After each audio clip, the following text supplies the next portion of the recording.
بسم اللہ الرحمن الرحیم۔ گمنام ہیرو کے معزز ناظرین، السلام علیکم۔ آئیے چلتے ہیں کہانی کی طرف۔ وجدان، میں نے اپنی سائٹ صاف کر دی ہے، بس یہی 2 بچے ہیں، 3 کو میں نے ادھر لاملیٹ کر دیا ہے۔ ہماری طرف کیا صورتحال ہے؟ میں نے اپنے مد مقابل کو تھرو مار کر زمین پر پٹکا اور کہا، میری سائٹ بھی صاف ہی سمجھو، جو کچھ بچا ہے تمہارے سامنے ہے۔ ان لوگوں کو جلد از جلد بیکار کر کے ہمیں بنگلے کی تلاشی لینا چاہیے، صدف نے بلاکنگ کرتے ہوئے کہا۔ ابھی تک جن کمروں سے گزری ہوں وہاں ساحل مجھے دکھائی نہیں دی، وہ مجھے بھی کہیں نظر نہیں آئی، میں نے بررائی ہوئی آواز میں کہا۔ اسی وقت صدف سے پٹنے والے ایک شخص نے موقع پا کر راہداری میں دوڑ لگا دی۔ یہ صدف کے حصے والی راہداری تھی۔ وہ اس مفروض شخص کے پیچھے لپکی، بڑی صورت سے بولی، وجدان، تم انہیں سنبھالو، میں اس بگوڑے کو مزہ چکھا کر آتی ہوں۔ وہ دونوں میرے لیے کوئی خاص اہمیت نہیں رکھتے تھے، میں نے ان کا پھلکا اڑا دیا۔ ایک بات کا مجھے اندازہ ہو گیا کہ ان 3 افراد کے سوا ہماری راہ میں رکاوٹ ڈالنے والا کوئی اور شخص بنگلے میں باقی نہیں بچا تھا۔ گویا ساحل اور میرے درمیان حائل تمام رکاوٹیں اٹھ گئی تھی۔ اس خیال نے مجھے سرتاپا مسرور کر دیا۔ میں نے ہاتھ پاؤں کی نپی جچی خطرناک ضربات سے اپنے مقابل دونوں افراد کو زمین چاٹنے پر مجبور کر دیا۔ جب مجھے یقین ہو گیا کہ وہ اب زمین سے اٹھ کر ہمارے کام میں مداخلت نہیں کریں گے تو میں ان پر لعنت بھیج کر اس سمت بڑھ گیا جدھر صدف گئی تھی۔ میں ایک چکرایا اور پھر اسی کمرے میں آ گیا جہاں سے چلا تھا۔ وہ بنگلہ عجیب و غریب طرز تعمیر حامل تھا۔ ایک لمحے کے لیے مجھے احساس ہوا جیسے میں بھول بھلیوں میں آ نکلا ہوں۔ عام طور پر رہائش گاہیں اس انداز میں تعمیر نہیں کی جاتی۔ اگر ساحل کو اس بنگلے میں رکھا گیا تھا تو اس کی اہمیت بھی تھی۔ ایک محتاط اندازے کے مطابق صرف وہی شخص باقی بچا تھا جس کے تعاقب میں صدف گئی تھی۔ مذکورہ شخص نہتا تھا، اگر وہ قابو آ جاتا تو اس سے ساحل کے بارے میں معلومات حاصل ہو سکتی تھی۔ میں نے اسے اپنے تئیں تمام ممکنہ کمروں میں جھانک لیا لیکن ساحل کا کوئی سراغ ہاتھ نہ آیا۔ میں اس وقت ایک مشین بنا ہوا تھا۔ ایک راہداری سے گزرتے ہوئے مجھے صدف نظر آ گئی۔ اس نے مذکورہ شخص کو زمین پر گرا رکھا تھا اور اس کے سینے پر پاؤں رکھے کچھ پوچھنے کی کوشش کر رہی تھی۔ میں لپک کر اس شخص کے قریب پہنچ گیا۔ زمین پر گرے ہوئے شخص کی حالت خاصی ابتر دکھائی دیتی تھی۔ صدف نے ہیجانی لہجے میں کہا، وجدان، کسی طرح اس کی زبان کھلواؤ ورنہ ہم ساحل تک نہیں پہنچ سکیں گے۔ میں نے نیچے جھک کر اس شخص سے جائزہ لیا۔ وہ واقعی آخری دم پر تھا۔ میں نے مار پیٹ کے بجائے اسے ایسی جسمانی اذیت پہنچائی کہ تکلیف کی شدت سے اس کا بجھتا ہوا دماغ چند لمحات کے لیے روشن ہو گیا۔ میں نے گنتی کے ان لمحات کا بھرپور استعمال کیا اور اس بنگلے کے ایک کمرے کے بارے میں پوچھنے میں کامیاب ہو گیا۔ وہ اہم کمرہ جس میں میری ساحل کو قید کیا گیا تھا۔ میرا وجود اس وقت سنسنی کی اماج کا بنا ہوا تھا۔ وہ شخص زندگی قید سے آزاد ہوا تو ہم دونوں نے معنی خیز نظروں سے ایک دوسرے کو دیکھا۔ پھر ہمارے قدم اس مخصوص کمرے کی طرف اٹھ گئے جسے کھولنے کا طریقہ کار ہمیں معلوم ہو چکا تھا۔ وہ دروازہ اسی راہداری میں واقع تھا جدھر میں نے پستول بردار کی گات بنائی تھی، لیکن اس دروازے کی وضع قطع عام دروازوں جیسی نہیں تھی۔ وہ دیوار ہی کا ایک حصہ نظر آتا تھا، اس لیے ہمارا اس طرف پہلے دھیان نہیں گیا تھا۔ میں نے دھڑکتے ہوئے دل کے ساتھ وہ دروازہ کھولا اور ہم دونوں یکے بعد دیگرے اس کمرے میں داخل ہو گئے۔ اسی وقت ہمیں حیرت کے شدید جھٹکے سے دوچار ہونا پڑا۔ ہمارے کمرے میں قدم رکھتے ہی دروازہ خود کار انداز میں کھٹاک سے بند ہو گیا تھا۔ ہم دونوں نے آنکھیں پھیلا کر اس کمرے کی حیرت افرینی کو اپنی بصارت میں اتارا۔ وہ چکنے فرش والا ایک خالی کمرہ تھا جس کی دیواروں اور چھات میں مختلف آئینے نصب تھے۔ اس کمرے کے در و دیوار ہم نظر آ رہے تھے۔ ایسا ہی ایک سین میں نے بروس لی کی فلم انٹر دی ڈریگن میں دیکھا تھا۔ آئینہ خانہ کمرہ بھی اس کمرے جیسا ہی تھا۔ بروس لی کو شکار کرنے کے لیے فلم کے ولن نے وہ کمرہ تیار کروایا تھا۔ اسی لمحے برق کی رفتار سے ایک سنسنی خیز خیال میرے ذہن میں ابھرا، کیا ہمیں بھی شکار کر لیا گیا ہے؟ اس خیال کے ساتھ ہی میرے وجود میں کسیلا دھواں بھرنے لگا۔ کم و بیش یہی کیفیت صدف کی بھی تھی۔ ہم نے الجھن زدہ نظروں سے ایک دوسرے کو دیکھا۔ پھر اس سے پہلے کہ ہم میں سے کوئی کچھ پوچھتا،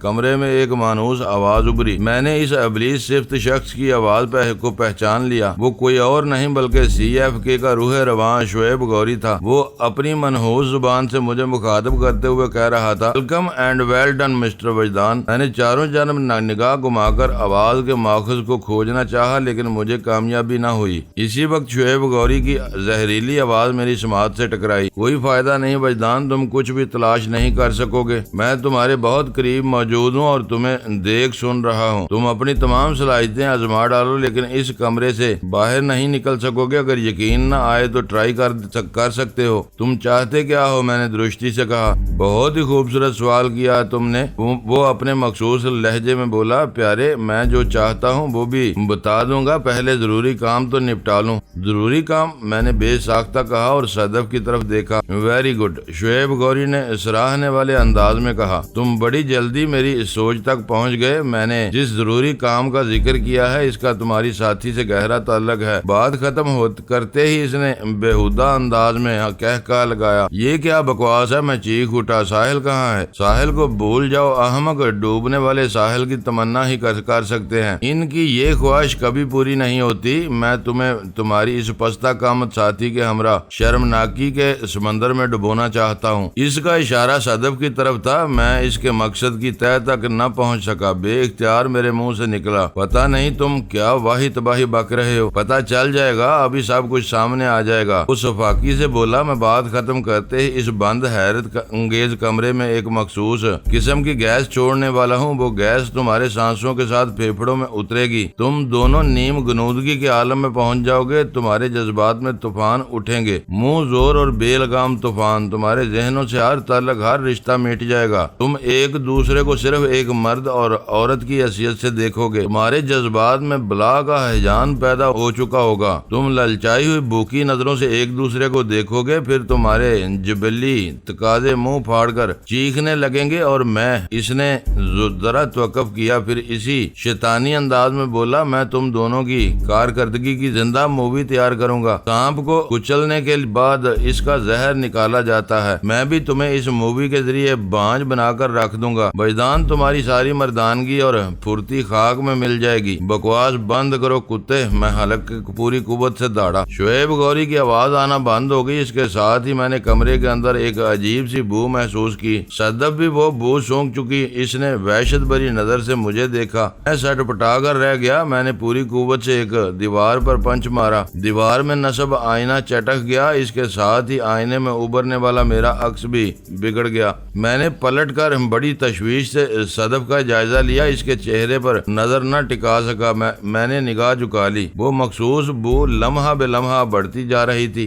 زندگی سانس کی آمد و شد کا نام ہے، ہم دونوں زندہ تھے اور سانس لے رہے تھے، زندہ رہنے کی خواہش ہمیں سانس لینے پر مجبور کر رہی تھی، لیکن اس سانس کے ساتھ ہی ایک خطرناک گیس بھی ہمارے پھیپھڑوں میں اتر رہی تھی۔ شعیب غوری نے اگر اس مخصوص گیس کے شرمناک اثرات کا ذکر نہ کیا ہوتا تو شاید میں اس قدر پریشان نہ ہوتا۔ ان نازک لمحات میں انسانی نفسیات کے ہاتھوں کا کھلونا بن کر رہ گیا تھا اور واقعتاً مجھے محسوس ہونے لگا تھا کہ وہ ہیجان خیز گیس میرے جذبات کو بھڑکا رہی تھی، کچھ کر گزرنے پر اکسا رہی تھی، پھر اگلے ہی لمحے جذبات کی تیزی سے بڑھتی ہوئی یہ شوریدہ سری میرے وجود کے اندر سوئے ہوئے جبلی تقاضوں کو بیدار کرنے لگی۔ میں نے گھبرا کر اپنے سر کو جھٹکا اور نگاہ اٹھا کر صدف کی طرف دیکھا، وہ بھی اس وقت بڑے آزمائشی مراحل سے گزر رہی تھی۔ ظاہر ہے اس کی کیفیت بھی مجھ سے کچھ زیادہ مختلف نہیں ہوگی، اس کے وجود میں بھی جذبات کا منہ زور طوفان اٹھ رہا ہوگا۔ جب ہم دونوں ایک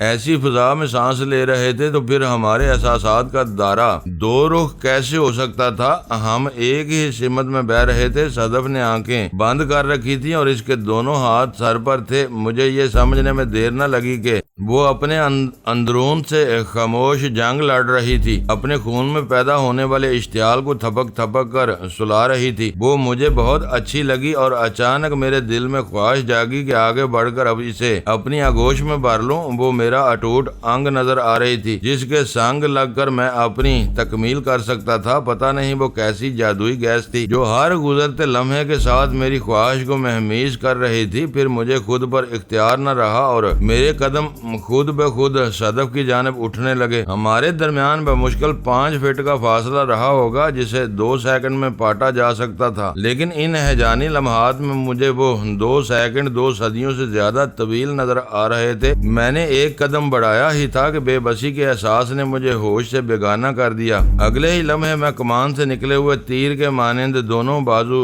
واہ کیے صدف پر جھپٹا۔ صدف نے آنکھیں کھولی اور بڑی صفائی سے پہلو میں کھسک گئی۔ اس کا مطلب یہی ہو سکتا تھا کہ وہ بند آنکھوں کے پیچھے سے بھی مجھے دیکھ رہی تھی۔ اس کا بروقت رد عمل حیران کن تھا۔ میں اپنی ہی جونک میں منہ کے بل چکنے فرش پر جا گرا۔ فری فال ٹیکنیک کے باعث میں کسی سنگین چوٹ سے محفوظ رہا۔ میری دونوں ہتھیلیوں نے چکنے فرش کو بوسے دیے اور میں رولنگ کرتے ہوئے ایک طرف نکل گیا۔ کب میں مجھے صدف کی لرزتی ہوئی آواز سنائی دی، وجدان خود کو سنبھالو۔ میں ایک جھٹکے سے اٹھ کر کھڑا ہو گیا، پھر پلکیں جھپکاتے ہوئے صدف کی طرف دیکھا۔ وہ مجھ سے چند قدم کے فاصلے پر سٹانس بنائے کھڑی تھی، تاہم اس کے سٹانس میں مضبوطی اور پختگی نظر نہیں آتی تھی۔ میں نے اپنی سی کوشش کر کے اس کی آنکھوں میں جھانکا۔ صدف کی آنکھیں سرخ ہو رہی تھی۔ ان خمار آلود آنکھوں میں بڑی معنی خیز چمک دیکھ کر میں تشویش میں مبتلا ہو گیا۔ اس شیطانی گیس نے صدف کو بری طرح متاثر کیا تھا۔ شعیب غوری نے اپنے مذموم عزائم بڑی وضاحت سے بیان کیے تھے۔ صدف کی ذہنی کیفیت کو مجھ سے زیادہ اور کون سمجھ سکتا تھا؟ ہم اس وقت ایک ہی ایسی کشتی میں سوار تھے جس کے پیندے میں ایک خطرناک شگاف پیدا ہو گیا تھا۔ اگر ہمیں خود کو ذلت کے سمندر سے ڈوبنے سے بچانا تھا تو پھر اس فتنہ پرور گیس کے اثرات سے نکلنا تھا، چاہے اس کے لیے ہمیں کچھ بھی کرنا پڑتا۔ پھر میرا دماغ ایک فیصلے پر پہنچ گیا۔ اس گیس نے ہمارے اندر اتر کر جو ہیجان پیدا کیا تھا وہ جبلی تقاضوں کی تکمیل کا تقاضا کر رہا تھا۔ میرے ذہن میں ایک ہی خواہش مجسم ہو کر رہ گئی تھی اور وہ یہ کہ ہر مصلحت اور احتیاط کو بالائے طاق رکھ کر صدف کو حاصل کر لوں۔ آج اسے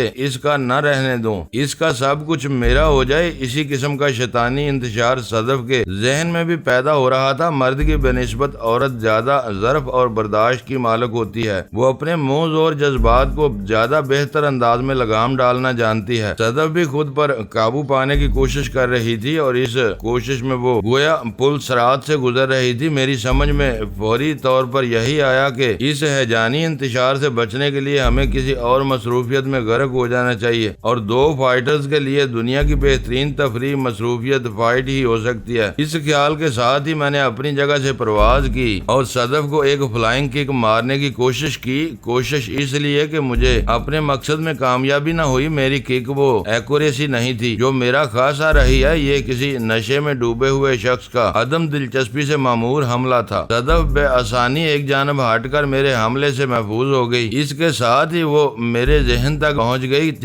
گئی تھی کیونکہ راستے سے ہٹتے ہی اس نے ایک ریئر کک میری کمر پر جڑ دی۔ میں نے پلٹ کر اس کی طرف دیکھا تو اس کی فرنٹ پش کک میرے پیٹ میں لگی۔ میں سمجھ گیا وہ بھی اپنے خون میں پیدا ہونے والی گرمی کو کسی اور محال پر نکال رہی تھی۔ پھر ہمارے درمیان باقاعدہ فائٹ شروع ہو گئی۔ اپنے ذہنی فطور سے نجات حاصل کرنے کے لیے یہ راستہ ہی سب سے زیادہ موزوں تھا۔ ہم بے دریغ ایک دوسرے پر تابڑ توڑ حملے کرنے لگے، تاہم صدف کی نسوانیت ایک لمحے کے لیے بھی میری یادداشت سے غائب نہ ہوئی۔ میں اس پر ایسا کوئی اٹیک نہیں کر رہا تھا جو شدید نقصان کا باعث بنتا۔ میں اسے کوئی مہلک چوٹ لگانے کا تصور بھی نہیں کر سکتا تھا۔ اپنی جان و دل مجھ پر نچھاور کرنے والی وہ پاکٹ سائز حسینہ میرے لیے بہت اہم تھی۔ شعیب غوری کی شیطانی اور شرمناک چال سے بچنے کے لیے ہم میں سے کم از کم کسی کا ہوش مند رہنا ضروری تھا۔ اگر ہم دونوں ہی اپنے ہوش و حواس کھو بیٹھتے تو پھر ہمیں حیوان بننے میں ایک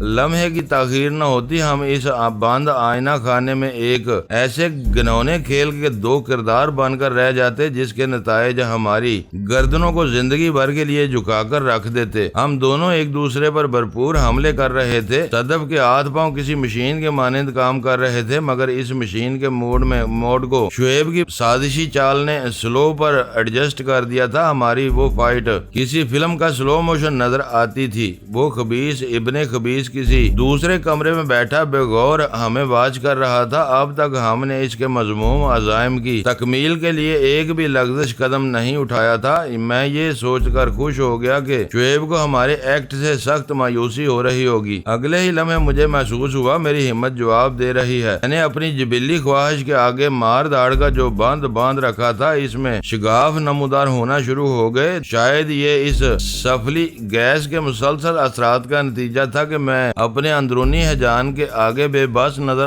آنے لگا۔ ایک مرتبہ پھر میرے دل میں یہ خواہش پوری طرح بیدار ہوگی کہ صدف کو بمبوڑ کر رکھ دوں۔ اس سے پہلے کہ یہ شیطانی خواہش مجھے کہیں کا نہ چھوڑتی، میں نے نرمی کا دامن چھوڑ دیا۔ دیا۔ شعیب غوری کے مطابق ہماری زندہ مووی تیار کی جا رہی تھی۔ اگر ہم اسی طرح ڈیلی ڈالی فائٹ جاری رکھتے تو کسی بھی مرحلے پر ہمارے قدم ڈگمگا سکتے تھے۔ میں نے اپنی قوت ارادی کو مجتمع کیا، بڑے جارحانہ انداز میں صدف پر حملے کرنے لگا۔ ندامت کے احساس سے اپنی روح کو گھائل کرنے سے کہیں زیادہ بہتر تھا ہم اپنے جسموں کو لہو لہان کر لیتے۔ صدف کو بھی اندازہ ہو گیا تھا کہ اس کے سوا کوئی چارہ کار نہیں، لہذا وہ بھی اس پٹنے اور پیٹنے کے عمل میں پوری شدومت سے شامل ہو گئی۔ اگر عزت کو بچانا تھا تو ایک دوسرے کو زخمی کرنا لازمی تھا۔ تھوڑی ہی دیر بعد ہم بری طرح ہانپنے لگے، ہمارے ہاتھوں اور چہروں کے مختلف حصوں پر خون بھی دکھائی دے رہا تھا۔ ہم نے ایک دوسرے کو بے دریغ پیٹا تھا۔ بعض اوقات اپنے پیاروں کی بھلائی کے لیے ان پر ہاتھ بھی اٹھانا پڑتا ہے۔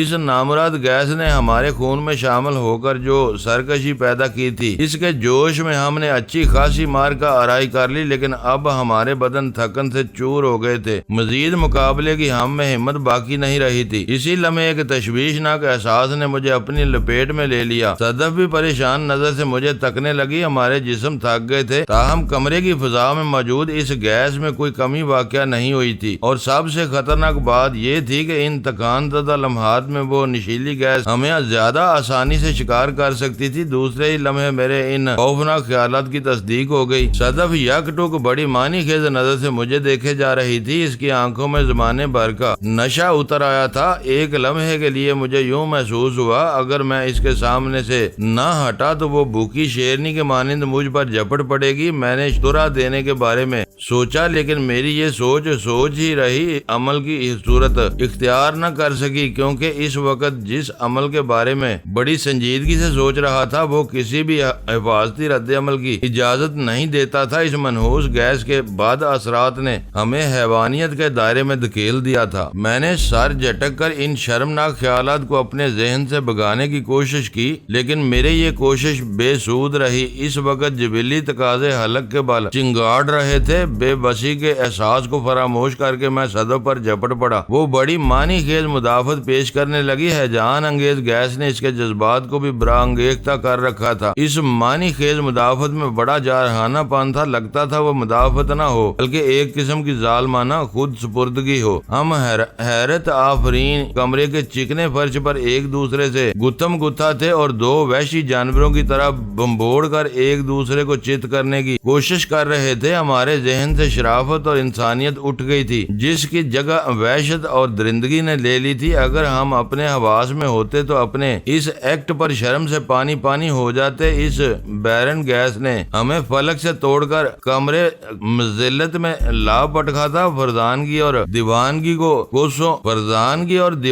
کوسوں دور تھی۔ اس وقت ہم اپنے جذبات کے غلام دو حیوان تھے جو ایک دوسرے کو نوچنے کی کوشش کر رہے تھے، اور اس کوشش میں ہمارے لباس تار تار ہو رہے تھے۔ اس وحشت میں بڑی بیگانگی اور خود غرضی پائی جاتی تھی۔ اچانک میرے دماغ کو ایک جھٹکا لگا۔ مجھے یوں محسوس ہوا جیسے کسی قوت نے پیچھے کھینچ لیا ہو، مجھے تباہی و بربادی سے بچا لیا ہو۔ اس دماغی جھٹکے کے ساتھ ہی ذہن میں تیز روشنی کا ایک جھماکہ بھی ہوا تھا۔ میرا اندرون منور ہو کر رہ گیا۔ میں نے ایک جھٹکے سے صدف کو پیچھے دھکیلا اور آنکھیں بند کر لیں۔ یہ سب کچھ جس بھی قوت کے زیر اثر ہوا تھا وہ بلا شبہ اس فتنہ انگیز گیس سے زیادہ فعال تھی۔ جبھی تو میں شرم ناکی کے گڑھے میں گرتے گرتے بچا تھا۔ جس طرح ڈوبنے والے کو تنکے کا سہارا بھی کافی ہوتا ہے، بالکل اسی طرح بہکنے والے کو سنبھلنے کے لیے ایک اشارہ بہت ہوتا ہے۔ میں نے ایک لمحہ ضائع کیے بغیر سنبھلنے کے اس موقع سے فائدہ اٹھایا اور کمرے کے چکنے فرش پر پدم آسن جما کر بیٹھ گیا۔ صدف میرا دھکا کھا کر دور تک لڑکتی چلی گئی تھی۔ وہ اس وقت مجھے ایک دیوار کے قریب نظر آ رہی تھی اور وہ حیرت بھری نظر سے مجھے ہی دیکھے جا رہی تھی۔ ہم جس ندامت کے سمندر میں غرق ہونے جا رہے تھے، اس کے پیش نظر میرے رویے نے صدف کو الجھا دیا تھا۔ ہم جس عمل سے گزرنے والے تھے اس میں ہم دونوں کی جبلی خواہشات شامل تھی، چاہے وہ کسی ظالم گیس کے طفیل ہی تھی۔ میں نے صدف کو حیران و پریشان چھوڑا اور آنکھیں بند کر لی۔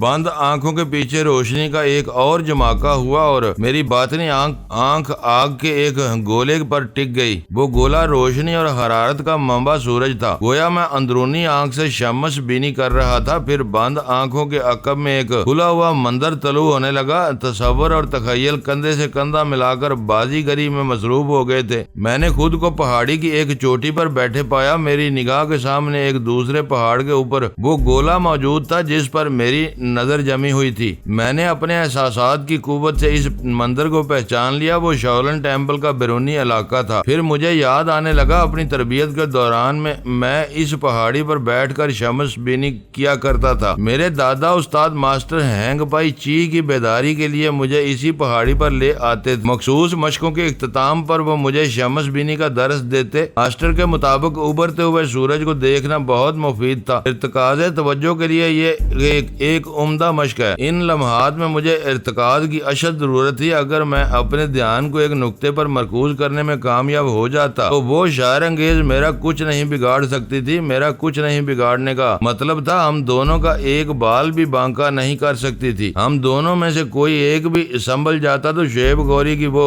مذموم سازش ناکام ہو جاتی، اور میرا خیال ہے میں پوری طرح سنبھل چکا تھا۔ میرے تصور کی نگاہ سورج پر جمی ہوئی تھی اور میں اپنے ذہن سے کچھ اس قسم کے خیالات کو گزار رہا تھا۔ یہ سورج بہت مہربان اور دستگیر ہے۔ یہ میرا ہمدرد دوست ہے، ایک مخلص دوست۔ یہ میری خیر خواہی کا خواہش مند ہے۔ اسے یہ گوارا نہیں کہ میں اپنی ہی نظروں میں گر جاؤں۔ یہ وفا پیشہ میری سبک سری چاہتا ہے، مجھے فخر سے سر اٹھا کر جیتے ہوئے دیکھنا چاہتا ہے، اسی لیے یہ میرے تصور میں اجاگر ہوا ہے۔ سچے دوست مشکل وقت میں اسی طرح مدد کو آیا کرتے ہیں۔ میں نے محسوس کیا میرے اندر پھیلی ہوئی اس ہیجانی کیفیت کی شدت میں کمی واقع ہونا شروع ہو گئی۔ صدف کی طرف سے کسی قسم کی مداخلت سامنے نہیں آئی تھی۔ اس کا یہی مطلب تھا وہ بھی اپنے بڑکے ہوئے جذبات کو سرد کرنے کے لیے کسی برف زار میں اتر گئی تھی۔ ہو سکتا ہے میری طرح اسے بھی کچھ سوج گیا ہو، وہ بھی انتشار پر قابو پانے والی کسی مشق میں جت گئی ہو۔ میں نے واپس اپنا دھیان سورج کی طرف لگا دیا اور آٹو سجیشن کی مدد سے پیش آمدہ حالات سے نبڑنے لگا۔ رفتہ رفتہ میرے خون کا آتش فشاں ٹھنڈا ہونے لگا، جذبات کے بڑکیلے پن میں کمی آئی تو اعصاب پرسکون ہوتے چلے گئے، حیوانی جوش و خروش ماند پڑنے لگا اور میں دھیرے دھیرے نارمل ہوتا چلا گیا۔ میں نے ان لمحات میں خود کو بھی ہلکا پھلکا محسوس کیا۔ آہستہ آہستہ اس کیفیت میں اضافہ ہونے لگا۔ میں تن من سے شانت ہو گیا، میرا وجود زمین سے اٹھنے لگا۔ مجھے یوں محسوس ہوا جیسے میں ہوا میں پرواز کر رہا ہوں۔ میرے ارد گرد بلند و بالا پہاڑ استادہ تھے۔ میں بادلوں کو پیچھے چھوڑتے ہوئے آگے بڑھتا چلا جا رہا تھا۔ میرا رخ سورج کی سمت تھا، وہ سورج جس کی مہربان کرنوں نے آگے بڑھ کر مجھے ذلت کے عمیق غار میں گرنے سے بچا لیا تھا۔ میں اس دوست گیر روشنی کی جانب بڑھتا گیا۔ یہ بڑھنا غیر ارادی اور بے اختیاری تھا۔ میں کچھ بھی نہیں کر رہا تھا۔ میرا تصور شاید اس روشنی کے تابع نما جو اس کے ایما پر مجھے اس کی طرف اڑائے چلا جا رہا تھا۔ اس کی یہ پرواز بڑی کیف آور اور خود فراموشی کی حالت تھی۔ اچانک آنکھوں کو خیرہ کر دینے والا ایک جھماکہ ہوا اور میں اپنے ہوش کھو بیٹھا۔ اب مجھے کچھ دکھائی یا سنائی نہیں دے رہا تھا۔ چاروں طرف روشنی ہی روشنی تھی اور میں بھی اسی روشنی کا ایک حصہ تھا، اسی آفتاب کا ایک ذرہ تھا۔ پتہ نہیں سورج میرے وجود میں اتر آیا تھا یا میرا وجود ہی فوٹان میں بکھر گیا تھا۔ وہ ایک کنگ سائز عجیب و غریب پنجرا تھا۔ اس پنجرے کو دیکھ کر ہیبت سی محسوس ہوتی۔ اس کی شکل ایک عام دیسی پنجرے ایسی تھی، تاہم سائز میں وہ ایک وسیع و عریض کمرے کو شرماتا تھا۔ اسے ایک گولائی میں تعمیر کیا گیا تھا۔ کشادہ ہال کے ایک حصے میں اس آہنی پنجرے کو ایک کنکر ٹینٹڈ چبوترے پر نصب کیا گیا تھا۔ مذکورہ چبوترے کی اونچائی 3 فٹ رہی ہوگی۔ پنجرے کی تیلیاں اس چبوترے کے اندر گڑی تھی۔ لفظ تیلیاں اس پنجرے کے شیان شان نہ تھا، بلکہ تیلیوں کے نام پر 2 انچ موٹی آہنی سلاخیں نظر آ رہی تھی۔ اس پنجرے کا قطر لگ بھگ 20 فٹ تھا اور اونچائی کسی بھی طور 15 فٹ سے کم نہیں تھی۔ تمام موٹی آہنی سلاخیں ایک خاص زاویے سے اوپر جا کر 15 فٹ کی بلندی پر آپس میں مل رہی تھی۔ اس طرح ایک بڑا سا گنبد تشکیل پاتا تھا۔ ہر 2 سلاخوں کے درمیان بے مشکل 5-5 انچ کا فاصلہ تھا۔ گویا اس ہیبت ناک پنجرے میں مقید شخص سلاخوں کے بیچ سے فرار ہونے کی کوشش نہیں کر سکتا تھا۔ پنجرے میں آمد و رفت کے لیے ایک دروازہ بھی تھا جو 5 فٹ اونچا اور 3 فٹ چوڑا تھا۔ وہ پنجرے چونکہ زمین سے 3 فٹ کی بلندی پر تھے، اس لیے اس کے اندر پہنچنے کے لیے 3 سٹیپ کی ایک آہنی سیڑھی بھی دروازے کے سامنے موجود تھی۔ مذکورہ حیرت انگیز پنجرہ جس حال میں موجود تھا، اس کے دوسرے حصے میں بھی ایک نیم بیضوی چبوترا تھا جس پر 3 کرسیاں پہلو پہ پہلو رکھی تھی۔ وہ کرسیاں نہایت ہی قیمتی اور عالی شان تھی، لیکن ان کی شان بڑھانے کے لیے اس وقت کوئی بھی شخصیت وہاں براجمان نظر نہیں آتی تھی۔ وہ وسیع و عریض ہال کم و بیش 25x50 فٹ پیمائش کا حامل تھا، اور میں آہنی پنجرے کے عین وسط میں لکڑی کے ایک سٹول پر بیٹھا تھا۔ میرے جسم پر لباس کے نام پر صرف ایک شارٹ نکر تھا، کسی ریسلر کے جانگیا سے گہری مشابہت رکھتا تھا۔ میرے دونوں ہاتھ پشت پر آہنی ہتھکڑی میں جکڑے تھے، اور ابھی تھوڑی دیر پہلے ہی مجھے یہاں پہنچایا گیا تھا۔ مجھے یہاں تک لانے والے مسلح افراد سنگین چہروں والے خاموش انسان تھے۔ ان کی آنکھوں سے وحشت اور صفاقی ٹپکتی تھی۔ میں نے ان کے بشروں کے تاثرات سے اندازہ لگا لیا کہ اگر میں نے ایک ذرا سی زبان بھی کھول لی تو وہ مجھے زندگی سے گزارنے میں ایک لمحے کی تاخیر نہیں کریں گے۔ میں نے نصف درجن مسلح افراد کے نرگے میں آنکھ کھولی تھی اور اپنے بدن پر اسی اکلوتے جانگیوں کو پایا تھا۔ پتہ نہیں میں کتنے گھنٹے ہوش و حواس سے بیگانہ رہا تھا۔ مجھے تو صرف اتنا یاد تھا کہ صدف سے کشتم کشتی اور چھینا جھپٹی کے دوران میں اچانک میرا ذہن روشنی میں نہا گیا تھا۔ میں شیطانی گیس کے زیر اثر ایک شرمناک کھیل سے باز آ گیا تھا۔ اپنے ذہن کو بھٹکنے سے بچانے کے لیے میں نے روشنی کے اس ماخذ سے آنکھیں چار کر لی تھی۔ تخیل اور تصور کا یہ کھیل معلوم نہیں کہاں جا کر ختم ہوا تھا۔ واقعی میں اس بارے میں کچھ نہیں جانتا تھا۔ میں نے ہوش و حواس میں لوٹنے کے بعد خود کو آہنی گرفت میں پایا تھا۔ میرے اور میرے لباس کے ساتھ جو کچھ بھی ہوا وہ میری بے خبری میں ہوا تھا، اور اب یہ بے قائمی ہوش و حواس جو کچھ ہونے والا تھا اس کے بارے میں قبل از وقت کوئی اندازہ نہیں لگایا جا سکتا تھا۔ گن بردار افراد نے مجھے اس پنجرے میں پہنچانے کے بعد پنجرے کو مقفل کر دیا تھا، پھر وہ خاموشی کے ساتھ اس کشادہ حال سے نکل گئے تھے۔ اس حال میں آمد و شد کے لیے صرف 2 دروازے تھے، اور وہ 2 دروازے نیم بیضوی چبوترے کے دونوں پہلوؤں میں واقع تھے۔ میرا ذہن اس برق رفتاری سے سوچ رہا تھا، اس کے ساتھ ہی مجھے ہلکی سی بھوک بھی محسوس ہوئی۔ میں نے دوپہر میں صدف کے گھر لنچ کیا تھا، اس کے بعد باقاعدہ کھانا کھانے کی نوبت نہ آئی۔ ہم دونوں رات 10 بجے سفید رنگ کے اس یک منزلہ بنگلے میں داخل ہوئے تھے۔ اس کے بعد کے حالات ایک فلم کے مانند میری ذہن کے سکرین سے گزر گئے، پھر میرا تصور صدف پر سٹل ہو گیا۔ ہم دونوں ایک ساتھ اس آئینہ خانے میں بند ہوئے تھے۔ وہاں ہم پر جو گزری وہ تو رہی ایک طرف، تشویشناک بات یہ تھی کہ اب میں اکیلا تھا۔ صدف کہیں دکھائی نہیں دے رہی تھی، پتہ نہیں وہ کہاں ہوگی اور اس کے ساتھ کیسا برتاؤ کیا گیا ہوگا۔ میں صدف کے بارے میں سوچ ہی رہا تھا کہ حال کے 2 دروازوں میں سے ایک کھل گیا۔ کھلے ہوئے دروازے میں مجھے خبیث الخبیث شیطان ابن شیطان شعیب غوری نظر آیا۔ اس کے پیچھے 2 مسلح گارڈز تھے۔ شعیب غوری نے ہمیشہ کی طرح بے داغ قیمتی سوٹ پہن رکھا تھا۔ مجھ سے نگاہیں ملی تو وہ بڑے معنی خیز انداز میں مسکرایا، پھر خاموشی سے نیم بیضوی چبوترے کی طرف بڑھ گیا۔ دونوں گارڈز اسے کمرے میں پہنچا کر واپس چلے گئے اور وہ دروازہ ایک مرتبہ پھر بند ہو گیا۔ شعیب کا تن تنہا اس وسیع و عریض حال میں موجود رہنا اس کی بے پناہ قوت نے ایک نیچا کہکا لگایا۔ اس کی آواز بڑے خوبصورت انداز میں چاروں جانب گونجنے لگی۔ اس حال میں ساؤنڈ ایفیکٹس کا بھی معقول خیال رکھا گیا تھا۔ اپنی آواز کو حال کے ایک سرے سے دوسرے کے لیے چیخ کر بولنے کی ضرورت نہیں تھی، عام بول چال کو ہر طرف سنا جا سکتا تھا۔ وجدان تمہارا تو وہ حال ہے، رسی جل گئی لیکن بل نہ گئے۔ وہ ایک لمحے کو متوقف ہوا، پھر اضافہ کرتے ہوئے بولا، تمہارے وہم و گمان میں بھی نہیں ہوگا کہ صورت حالات میں کس قدر سنگینی در آئی ہے۔ اس وقت تم کامل طور پر میرے رحم و کرم کے محتاج ہو۔ یہ تمہاری خوش فہمی ہے کہ تم پر میرا دباؤ نہیں، میرے عزائم مذموم تھے یا مسنون۔ اس بحث میں نہ پڑو، صرف یہ دیکھو کہ میں اپنے مقصد میں کامیاب ہو گیا۔ تم بکتے ہو، بکواس کرتے ہو۔ میں نفرت آمیز لہجے میں بولا، مجھے اچھی طرح یاد ہے،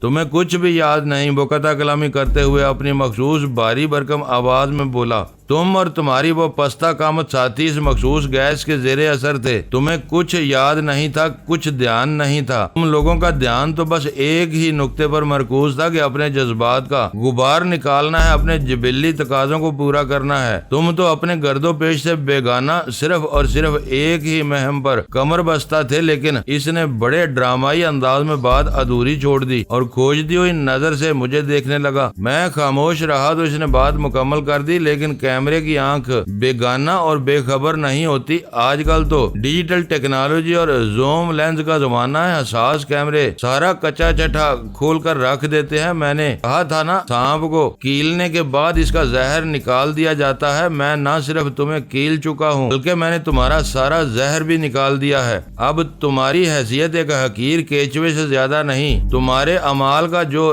ریکارڈ میں اپنے پاس محفوظ کر چکا ہوں، اس کے ذریعے میں تمہیں اپنے قدموں میں لوٹنے پر مجبور کر سکتا ہوں۔ وہ سراسر دروغ گوئی سے کام لے رہا تھا۔ حقیقت کیا تھی یہ میرے اور صدف سے زیادہ اور کوئی نہیں جان سکتا تھا، لیکن وہ جتنے اعتماد سے بول رہا تھا اس کی بات کو نظر انداز کرنا حماقت ہوتی۔ وہ یہودیوں کا پٹھو اور ایک نہایت ہی طاقتور شخص تھا، سمجھدار اور منصوبہ ساز بھی تھا۔ وہ کوئی بھی سازشانہ چال چل کر سیاہ کو سفید اور سفید کو سیاہ ثابت کر سکتا تھا۔ اس وقت ضرورت اس بات کی تھی کہ میں اپنے جوش کو قابو میں رکھوں اور ہوش کو کام میں لاتے ہوئے اس کے چنگل سے نکلنے کی کوشش کروں۔ ان فیصلہ کن خیالات نے مجھے شانت کر دیا۔ مجھے خاموش پا کر شعیب غوری نے دوستانہ انداز میں کہا، اپنی شاندار کارکردگی کی رنگین ویڈیو نہیں دیکھو گے؟ میں نے دماغ کو ٹھنڈا اور جذبات کو معتدل رکھتے ہوئے کہا، اب تم اتنا زیادہ اصرار کر رہے ہو تو دیکھ لیتا ہوں۔ تمہارے اشتیاق کو کچھ نہ کچھ خراج عقیدت پیش کرنا ہی پڑے گا۔ وہ میرے انداز پر چونک کر مجھے دیکھنے لگا۔ وہ شاید مجھ سے یہی توقع کر رہا تھا کہ میں چیخ چلا کر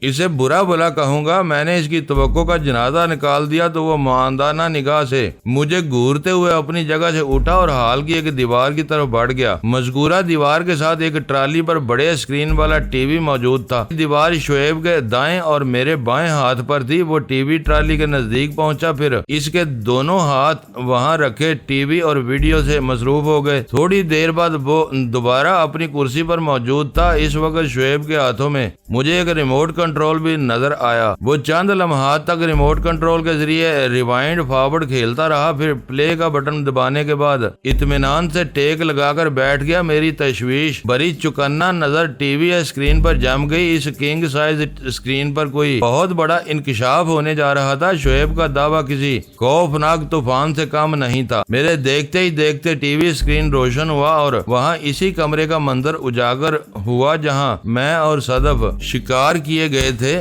اس کا یہی مطلب تھا کہ شعیب نے ریکارڈنگ کے حوالے سے غلط بیانی نہیں کی تھی۔ ہمیں اس آئینہ خانے میں باقاعدہ شوٹ کیا گیا تھا۔ مذکورہ فلم اس موقع کا تھا جب شعیب کی آواز آنا بند ہو گئی تھی اور ہم نے اس خبیث گیس کے اثرات کو واضح طور پر محسوس کر لیا تھا۔ میں دھڑکتے دل کے ساتھ اس منظر میں کھو گیا۔ اندر میں تبدیلی واقع ہوئی اور کہانی آگے بڑھنے لگی۔ ایک ایک سین کو دیکھتا چلا گیا۔ ہمارے ساتھ اس بند آئینہ خانے میں جو حالات واقعات پیش آئے تھے ان کی مکمل عکس بندی کر لی گئی تھی۔ پھر جب کہانی ہماری چھینا جپٹی پر پہنچی تو مجھے اپنے آپ سے شرم محسوس ہونے لگی۔ شعیب زیر لب طنزیہ انداز میں مسکرا دیا۔ اس کی مسکراہٹ مجھے زہریلی اور میں دوبارہ ٹی وی کی جانب متوجہ ہو گیا۔ اب وہاں پر ایسا منظر پیش کیا جا رہا تھا جس کو دیکھنے کی مجھ میں تاب نہ تھی۔ میں اور صدف دو بھوکے حیوانوں کے مانند ایک دوسرے سے گتھم گتھا تھے۔ اصول کی اس جنگ میں ہم نے تمام تر اخلاقیات کو گہرے کنویں میں پھینک دیا تھا اور اپنے وحشیانہ جذبات کی تکمیل کے لیے ایک دوسرے کے لباس کو نوچ رہے تھے۔ میں نے ندامت کے قوی احساس کے ساتھ نگاہ جھکا لی۔ صدف کے بدن کے بیشتر حصے کھل گئے تھے۔ میں اس جان نثار لڑکی کو بے لباس ہوتے ہوئے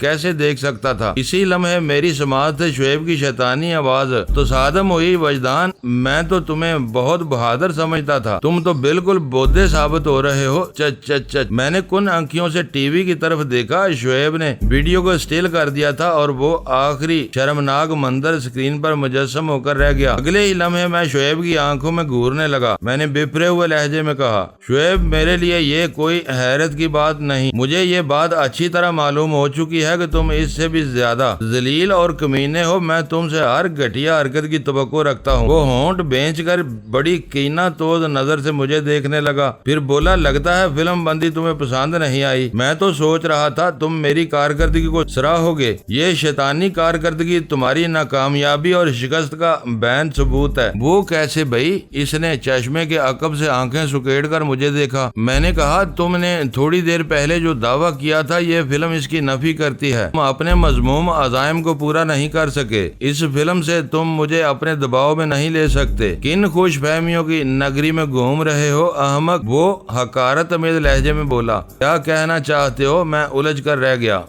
معزز ناظرین، لائک کریں، شیئر کریں اور کمنٹس باکس میں پاک آرمی زندہ باد، پاکستان پائندہ باد کا نعرہ ضرور درج کر کے اپنے ملک پر فخر کریں اور پاکستان کی بنیادیں مضبوط کرنے میں اپنا کردار ادا کریں۔ ویڈیو دیکھنے کا شکریہ۔